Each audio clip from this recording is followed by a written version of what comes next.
And hello guys and welcome back to my YouTube channel mga kapatid. Welcome back dito sa One Talk PH. No? Sa ito, Pilipinas nakahanap ng alas laban sa taga-China. No? So yun po yung pag-uusapan natin sa video natin ngayon mga kababayan na mula po kay kapatid ng Marbilos Fox YouTube channel. Kung kayo po ay mahilig sa mga advanced na balita mga kapatid, no, i-subscribe nyo po ang YouTube channel ni kapatid na Marbilos Fox YouTube channel at marami po kayong mapapanood doon sa kanyang YouTube channel mga kababayan na mga latest na mga balita na hindi pa pinapalabas sa mga mainstream media. And wag na natin patagalin to, no? Simulan na natin kaagad. Huwag niyo kalimutan mag-subscribe din sa ating YouTube channel mga kapatid kung bago lang kayo dito. Ang relasyon ng China at Pilipinas ay maihahalin tulad sa daloy ng karagatan. Laging may namumuong tensyon at tila hanggang sa karagatan nga ay umabot ang alitan ng dalawang bansa dahil sa mga pinag-aagawang teritoryo. Pero sa mga nakalipas na taon ng panggigipit ng China, nakahanap na sa wakas ng alas ang Pilipinas na pwedeng gamitin laban sa mapagsamantala ng dayuhang bansa. At yan ang ating aalamin kung ano nga ba ang alas ng ating bansa laban sa China. Ano nga ba yan? Huwag niyong kalimutan mga kapatid, i-subscribe ang YouTube channel ni kapatid na Marbilos Fox YouTube channel. No? Nasa description yung link ng kanyang YouTube channel.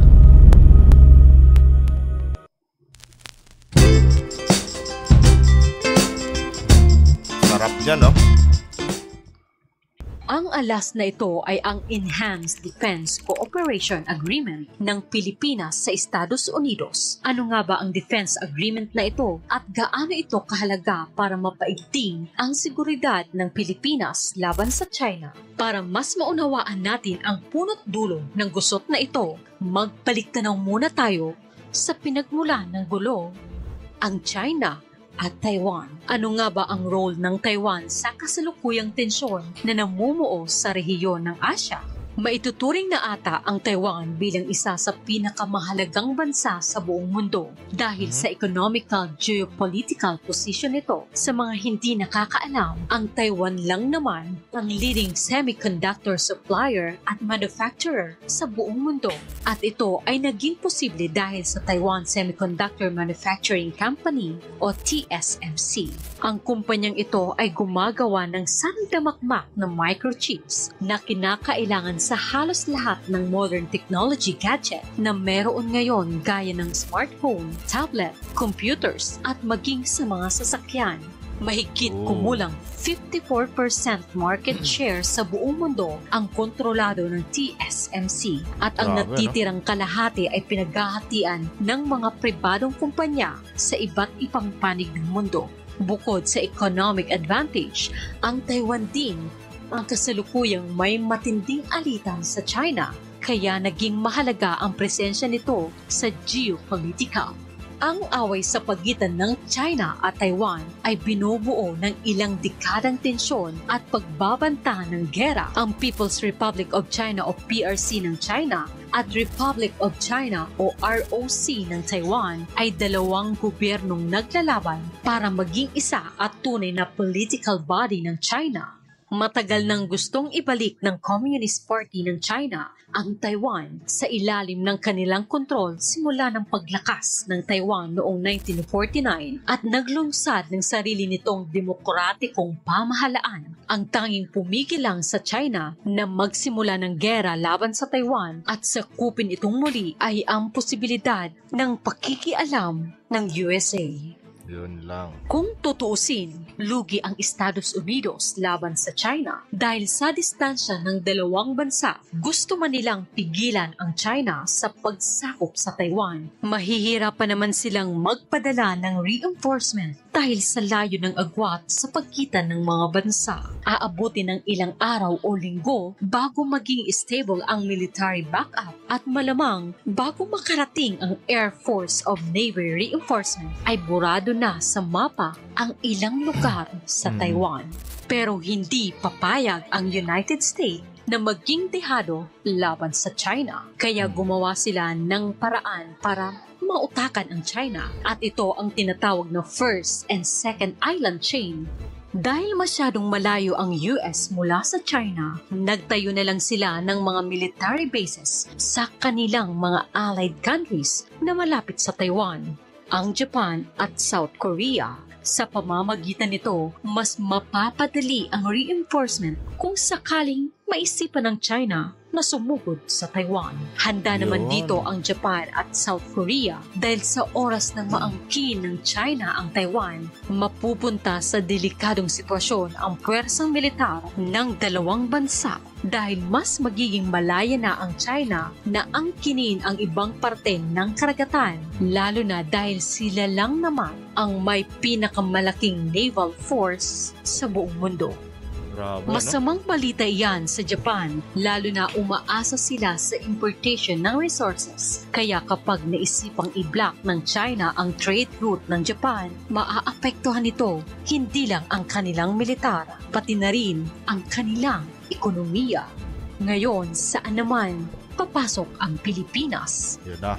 Kung ang South Korea at Japan ay ang mga pincers para pigilan ang paggalaw ng China sa Hilaga, ang Pilipinas naman ang responsable para sa bandang timog. Ang Maluwis Island na parte ng Luzon ay 142 kilometers lang ang layo mula sa Taiwan at Lapit, malaking ano? pabor ito sa United States. 142 kilometers, parang bumiyahe lang ako ng Manila to Baguio, no? So ganun lang kalapit tong isla na yun, mga kapatid, dito sa Taiwan. Sobrang lapit nga. Sa nagdaang siglo, ang relasyon ng Pilipinas at Estados Unidos ay maituturing na okay. Malaki ang ginagampanang papel ng Amerika sa pagtamasa ng Pilipinas mula sa kolonya ng Espanya. Isa rin ang pinakamalaking kakampi ng Pilipinas, ang US noong World War II. Pero matapos ng pagputok ng Mount Pinatubo noong 1991 na bumalot ng makapal na apo at lahar sa mga karatig na lugar gaya ng Zambales, Tarlac at Pampanga, natabunan din nito ang dalawa sa mga importanteng lugar kung saan dati nakaistasyon ang mga Amerikanong sundalo, ang Clark Air Base at Subic Naval Base. Matapos tanggihan ng Pilipinas na i-renew ang kasunduan na ibalik ang mga US bases na ito, matapos babaan ng Estados Unidos ang kanilang lease offer mula sa 850 million USD a year, ay bumaba ito sa 250 million USD kada taon. Dahil hindi nagkasundo sa presyo ang dalawang bansa, minabuti na lang na ibalik ulit sa pangangalaga ng Pilipinas ang dalawang military bases na kalaunan ay ginawang free port zones. Talagang hindi magkakasundo yan, mukhang pera ang mga Pilipino eh. Lumipas ang mahigit 2 dekada at wala na ulit foreign military bases ang namalagi sa Pilipinas. Pero ang lahat na iyon ay nagbago noong 2014. Noong taong 2010 ay naging mas agresibo ang China sa pag-angkin sa kanilang 9-dash line sa South China Sea at pagtatayo ng maliliit na man-made island sa loob ng exclusive economic zone ng Pilipinas. Inagrabyado rin ng mga malalaking Chinese Coast Guards ang mga mangingisdang Pinoy na gusto lamang maghanap buhay sa sarili nating teritoryo. Sa gitna ng bullying na ginagawa ng China ay hindi pa rin magawang makapalag ng Pilipinas sa kakulangan ng ating pwersang militar kumpara sa China na may 70 warships at nuclear-powered submarines, mahigit 2,000 fighter jets at bombers at mahigit 2 milyong aktibong sundalo. Halata naman na walang binatpat ang pwersa ng Pilipinas. Alam niyo mga kapatid, kung tutuusin, kahit maliit na bansa tayo, kung hindi lang talaga korap ang ating gobyerno at laging inuuna yung seguridad ng ating bansa, nakapag-invest din sana tayo ng mga magagandang gamit, no, na kung saan kaya din natin sanang tapatan, no, yung kapangyarihan nitong China. No. Dahil itong mga taga-China, mga kababayan, no, lamang na lamang po talaga sila sa atin pagdating sa kagamitan, no? Diyan po tayo nalalamangan ng China. Samantalang dito sa Pilipinas, mga kababayan, imbis na palakasin ng ating gobyerno yung ating depensa, no, para sa ating seguridad, ito kasi yung mga leaders natin, mga kapatid, wala nang ibang binabantayan kundi yung kaban ng bayan. No. Yan po talaga ang katotohanan, mga kababayan, kasi kung hindi lang po sana corrupt at hindi makasarili itong ating mga leaders na nakaupo ngayon sa ating gobyerno or maging mga leaders natin noon, no, sana malakas na po yung bansang Pilipinas. Tingnan nyo na lang, guys, yung Japan, napakaliit ng Japan kumpara sa Pilipinas, mga kapatid, no? Pero mas malakas, di hamak na triple yung lakas ng Japan kumpara sa Pilipinas, mga kababayan, na kahit sinong bansa hindi po sila basta-basta pwedeng atakihin, no? Ikumpara nyo na lang ang Japan sa Pilipinas, no? Yan lang po yung isang patunay, mga kababayan, na kung sana maayos yung leader ng bansa natin, no, edi sana malakas din tayo, no? Sana po ay upgraded sana yung mga kuha natin, mga kagamitan natin, puro na ako sana. Yun naman kasi talaga, mga kababayan, no? Sinasabi ko lang yung totoo. Dahil sa yung mga hinahalal natin na leaders dito, no?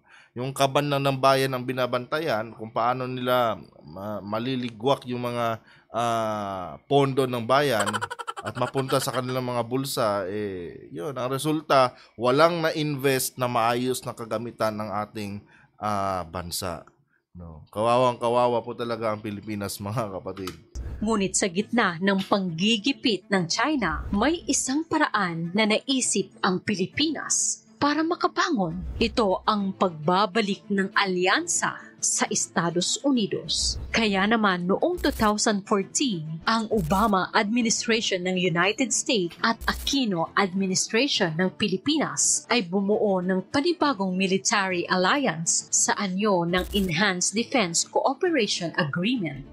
Ayon sa agreement, pumapayag ang Pilipinas na magpapasok ulit ng mga armas pangmilitar ang mga Amerikano at kabilang narito ang pagpapalawig ng mga military bases sa Pilipinas gaya ng Cesar Balsa Air Base, Fort Magsaysay Military Reservation, Lumbia Air Base, Antonio Bautista Air Base at Mactan Benito Ibuen Air Base. Bukod pa rito, nagbalak din sila magtayo ng 4 na bagong US bases sa Pilipinas. Ito ang Naval Base Camilo Ocios, Camp Melchor de la Cruz, Balabac Island at Lalu Airport. Unti-unting sumigla ang relasyon ng US at Pilipinas na siya namang ikinainit ng ulo ng China. Ngayon, hindi lang ang Japan at South Korea ang sakit sa ulo nila. Maging ang Pilipinas ay kasama na sa bansang maaaring pumigil sa kanila na sugurin ang Taiwan. At dahil sa pinagtibay na Defense Treaty ng Pilipinas sa Estados Unidos, ay hindi na rin nila basta-basta magkikipit ang mga Pinoy. Iyon ang akala ng lahat. Agad nagbago ang ihip ng hangin noong 2016 ang pagtatapos ng termino ng late President Aquino na siya namang pagsisimula ng bagong administrasyong Duterte. Hindi naman lingid sa kaalaman ng lahat na may soft spot ang dating Pangulong Duterte pagdating sa China. Ito man ay estratehiya niya para sa bansa o sariling opinyon. Naging mapait pa rin ang resulta nito sa relasyon ng Pilipinas sa US, lalo na sa pagpapakita niya ng interes na makipag-alyansa sa China. Halos lumamig na ang naunang Enhanced Defense Cooperation Agreement ng Pilipinas sa Estados Unidos at mas lalo rin naging agresibo ang China sa pag-angkin sa mga teritoryo na dapat pag-aari ng Pilipinas. Alam niyo, mga kapatid, yun lang po yung isa sa kumbaga, yun yung isa sa mga bagay, no, na hindi ko nagustuhan noong panahon ni PRRD, yung pagiging close niya sa mga taga-Chinese, no? Kasi kung tutuusin, mga kababayan, grabe po talaga ang tawag nito, ang naging epekto noon noong na nakipagkaibigan si PRRD sa mga taga-China. Biruin nyo mga kapatid, tuloy-tulinadang shabu ang dumarating, ang pumapasok sa Pilipinas. No? At hindi lang yan, yung pag-usbong ng mga online, tawag dito, yung mga online casino. No? Na kung saan magpahanggang ngayon mga kababayan, ang dami pa rin mga kababayan natin na naa-addict dyan sa online casino na yan. At isa pa, guys, no, bago yung online casino na yan, ang una talagang namayagpag, no, sa mga sa mga cellphone natin is yung online lending apps, no. Pansin niyo mga kapatid, yung mga online lending apps na yan na nanghaharas sa ating mga kababayang mga Pilipino, namayagpag lang po yan noong kapanahunan ni PRRD, no. Yan po ay mga pagmamay-ari. Mga 90% ng mga online lending apps mga kababayan ay pagmamay-ari po yan ng mga incheck, no. Baka hindi po ninyo alam, pagmamay-ari po yan ng mga incheck. Kung mapapansin nyo sa YouTube, dito sa YouTube or sa Facebook, meron diyang nag-a-advertise na isang babae mga kapatid, no, yung mataba na singkit na mukhang tawag dito, mukhang aso yung mukha. Nabubuisit kasi ako sa mukha ng babae ng mga kababayan eh. Pero iba-iba yung online lending apps na kanyang pinopromote. Para silang mga tanga dyan na nag-a-advertise sa Facebook at YouTube. No? Yung isa sa mga na-advertise na natatandaan ko, yung Moneycat, tapos Mocha Mocha, and yung One Hand. No? Yang mga yan, yung mga online lending apps ng mga kababayan, pagmamay-ari po yan ng mga incheck. No? Hindi lang yan, siguro mahigit yata 15 online lending apps yan na pagmamay-ari ng mga incheck. No? Pag kayo po ay nakautang dyan sa online lending apps na mga kapatid, huwag nyo na pong bayaran. Bakit kamo? Hindi po yan nagbabayad ng buwis sa gobyerno. No, hindi po yan sumusunod sa regulasyon ng Central Bank in terms doon sa pagpapautang. No, wala po yan silang karapatan na bayaran. No, wala po yang karapatang maningil sa inyo dahil kung mapapansin nyo mga kapatid, pag kayo po ay nangutang ng 1,000 dyan, ang matatanggap nyo lang po is around mga 400 pesos lang. No, kasi tatagain nila kayo sa sobrang interest, tapos kailangan nyo pang bayaran sa loob ng 1 linggo. Kung hindi kayo nakabayad, talagang tatakutin kayo ng mga agent nilang mga Pinoy lang din. No, kaya ako sa inyo mga kababayan, technique lang, no? Technique lang, kung kailangan niyo ng pera, utangan niyo po 'yan. Yung mga online lending apps na 'yan na nakikita niyo sa inyong mga Play Store or App Store man. No, utangan niyo po 'yan pag wala kayong pera, at huwag niyo na pong bayaran mga kapatid. No. Diyan po ay hindi po legit, hindi po 'yan hindi po 'yan rehistrado sa ating bansa. No, hindi po yung nagbabayad ng buwis. Siguro ang masasuggest ko na online lending app na lehitimo mga kababayan ay Bilis. No, yung Bilis talaga kasi marami silang tie-up na companies. No, yun po, isa yan sa mga lehitimo na lending app. No, pero yung mga iba diyan, mga Moneycat, Mocha Mocha, tapos yung mga One Hand, hindi po lehitimo yung mga yan mga kababayan. No, wag niyo na pong bayaran pag kayo po ay nakautang diyan. Pagmamay-ari po yan ng mga incheck mga kapatid. No, at isa yan sa mga namayagpag noong panahon ni PRRD, yung mga online lending apps na yan, na kung saan ang dami na pong napamidya dyan dahil sa panghaharas nila sa mga nagkakautang sa kanila. Kung tutuusin mga kababayan, ini-scam lang po nila yung mga parokyano nila, yung mga umuutang dyan, ini-scam lang po. Biruin mo, uutang ka 1,000, 400 lang makukuha mo. Tapos 7 days lang, ibabalik mo yung 1,000. Mahigit pa 1,000 yan kasi may mga charges pa yan. Pag hindi mo na ibalik, tatakutin ka, papadalan ka ng kabaong sa kung saan ka man nakatira. No. Advice ko lang sa inyo mga kapatid, huwag nyo nang ilagay din yung mga present address nyo para kahit saan sila magpadala dyan, walang tatanggap. No. Yung mga online lending apps na yung mga kababayan, siguro masasabi kong 95%, no, pagmamay-ari po ng mga incheck dyan ng mga namamayagpag dito sa Pilipinas. Mga illegal po yan sila, kaya huwag nyo pong bayaran yan. No, ako na po magsasabi sa inyo. Yan po yung isa sa mga namayagpag noong panahon ni PRRD. Pero matapos ang termino ni President Duterte, ay umusbong ulit ang panibagong pagkakataon para buhayin ang Enhanced Defense Cooperation Agreement. Noong Pebrero 2023 ay muling pinalawig ang defense agreement sa pagitan ng United States at Pilipinas. Nagkaroon din ng malaking joint military exercises sa pinagsamang puwersa ng Pinoy at Amerikanong sundalo noong Abril ng nakaraang taon. Dahil dito ay gumulong na ulit ang plano na pagtibayin ang military forces ng US sa ating bansa. Bagamat ang goal ng United States ay i-corner ang China para hindi nito magawa ang plano na pag-angkin sa Taiwan, nakikinabang naman ang Pilipinas dahil ang pagpapagawa ng bagong US bases sa bansa ay nangangahulugan na bagong trabaho para sa mga manggagawang Pilipino. Gaganda rin ang daloy ng negosyo dahil sa mga kanong sundalo na madidestino sa Pilipinas. Sa hinaharap, inaasahan ng bansa na mas lalakas ang ating puwersang militar sa tulong ng Defense Agreement ng United States na kilalang pinakamalakas na military superpower sa buong mundo. Pero mukhang hindi lahat ay masaya sa nangyari dahil hindi na naman masaya ang China dahil sa alyansa na naganap. Ayon sa kanilang foreign ministry ay magtutulot lamang ng mas malalang tensyon ang kampiyan sa pagitan ng Pilipinas at Estados Unidos. May karapatan nga ba ang China na magbigay ng opinyon matapos nilang gipitin ang Pilipinas ng ilang taon? Kung tutuusin, nagpipiesta na sana ang China ngayon kung nag-i-effort din itong mag-invest sa Pilipinas gaya ng ginawa ng United States ngayon. Matotoo sa mga kapatid, may na-invest naman itong mga incheck sa atin. No? Yung mga bulto-bulto at tuloy-tulinadang shabu. Diba? Yan yung mga, isa sa mga biggest investment ng China sa atin. Yung tawag dito, online casino. Diba?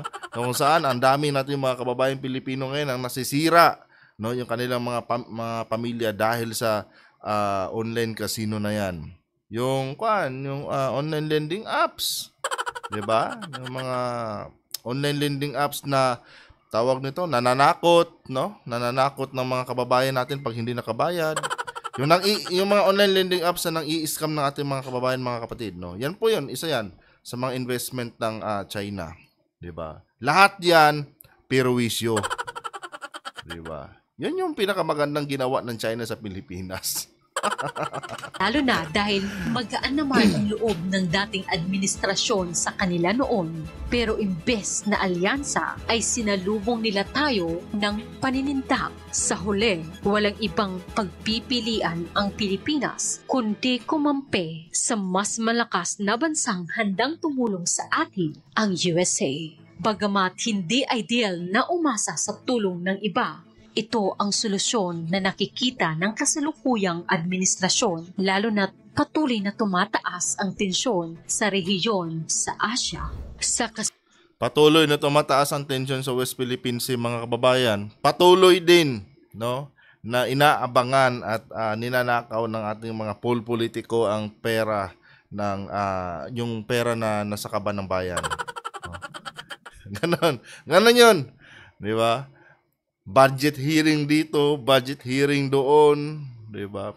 Ilang bilyon ginagamit nila doon sa pagpapapirma ng PI, 'di ba? Yung mga binayad nila doon sa mga pinapirma nila ng PI, mga kapatid, nung binudget ng ilang milyon na 'yon, mahigit 100 milyon mahigit yung lumabas na pera doon. Kung ginamit na lang nila 'yon sa pag-upgrade at dito sa mga pangangailangan ng ating mga kasundaluhan, di sana napakinabangan ng maayos 'yon. No.